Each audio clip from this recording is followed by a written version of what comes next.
Hello everyone, this is Tony Filosi with Appalachia History and Mysteries. Thank you for tuning in for episode 6. We have a great story for you tonight from the deep dark hills of eastern Kentucky.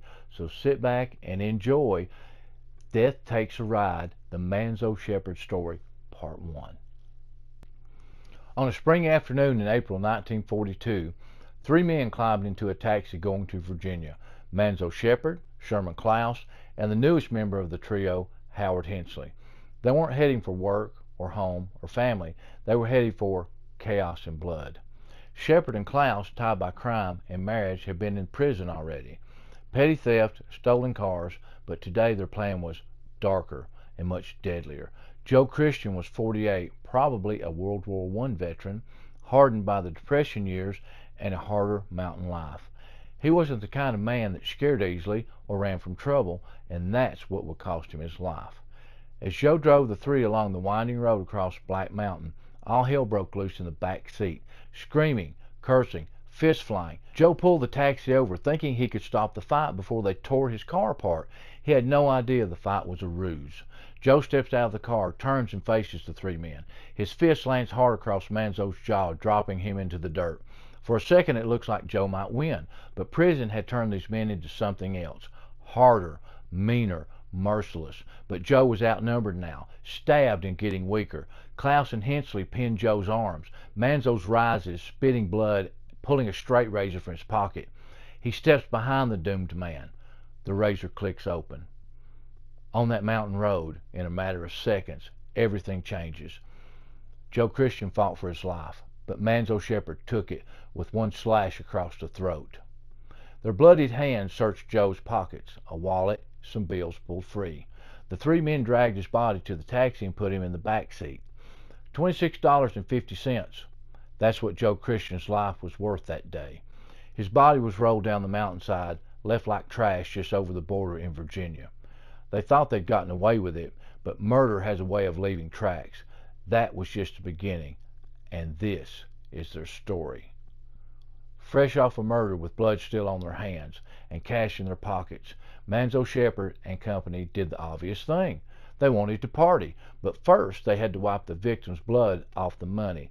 Nothing says good times with bad friends like spending blood-soaked money at a roadhouse full of liquor, cards, and rented company. When the fun was over, they headed to Manzo Shepherd's house. Mattie Shepherd, who had witnessed her own father shoot her mother as a young child, wasn't exactly squeamish.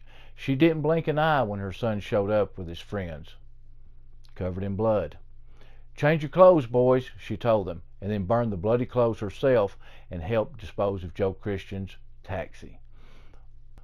Mother of the Year material right there, I'd say.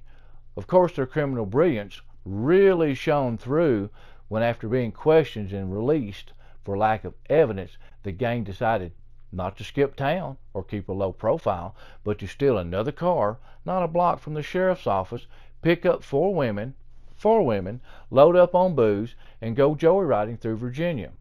Naturally, they got busted for speeding. Nothing like a lead foot in liquor to ruin a perfectly good murder spree. They were arrested and then sent back to Harlan County to stand trial. Headline, May 19, 1942. Slayers escape conviction as jury disagrees 11-1. The jury, trying Manzo Shepherd 24 and Sherman Clouse 23 for the robbery and slaying of Joe Christian, failed to agree and was dismissed by Judge Forrester. Both related in testimony that on Black Mountain, while riding in Christian's cab, they staged a fake fight and killed the driver when he got out of the cab to intervene. Clouse stated that Shepherd cut Christian's throat with such force that his goozle bone stuck out. That would be part of Christian's esophagus. The 3 men, according to testimony, washed blood off the money they had taken from Christian's body, then drove to a roadhouse for some fun. Afterwards, they burned the cab to destroy fingerprints, or in my opinion, the back seat looked like a slaughterhouse, and they knew if the car was recovered in that shape, they would absolutely face the death penalty. Headline, May 21, 1942. Man fatally shot in court, then convicted of murder. Manzo Shepherd killed in Harlan, Kentucky by nephew of Joe Christian. Jury convicts him while he's taken to the hospital. Manzo Shepherd, age 24, was shot to death in the Harlan Circuit Courtroom, where he was being tried for slaying a taxi driver. The jury convicted him and recommended the death penalty during the few minutes between the time he was shot in the courtroom and pronounced dead at Harlan Hospital. Sheriff Ball stated, Jack Heaton, age 26, a coal miner and nephew of the slain man, shot Shepherd, say that really fast a couple times, as he sat at the defense table in front of about 300 people. After the shot was fired, Heaton immediately surrendered and was placed under arrest. Headline, May 22, 1942. Courtroom slayer held without bond. Jack Heaton, 26 years old, was held in Harlan County Jail on the charge of slaying Manzo Shepherd, 24, in a dramatic ending yesterday in which Shepherd was the defendant. Shepherd was shot as he sat in the courtroom at the conclusion of his second trial for the slaying of Joe Christian, a taxicab driver.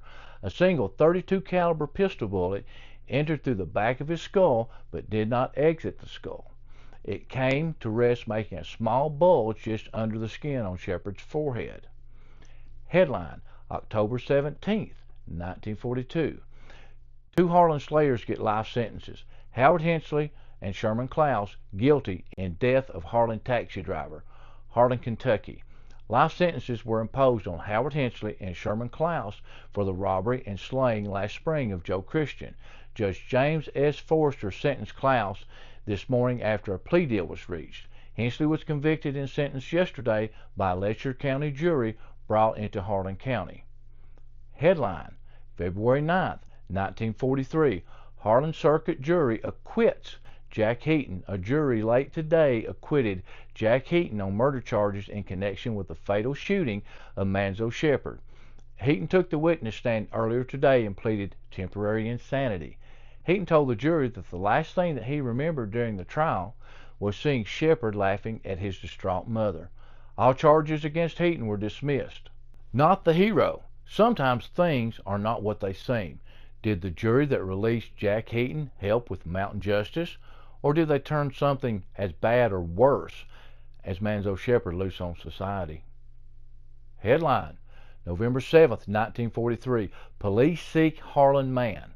Sheriff Clinton C. Ball of Harlan County said he had been requested to search for Jack Heaton, formerly of Llewellyn, Kentucky.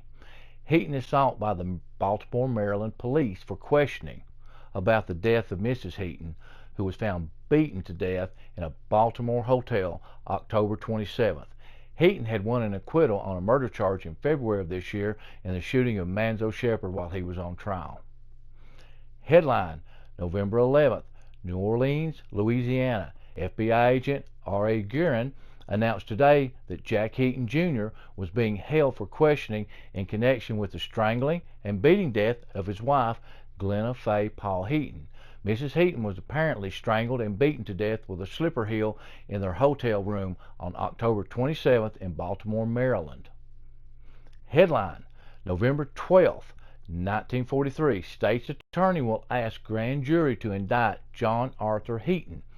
The state's attorney will ask the grand jury to present and indict Jack Heaton for the murder of his wife.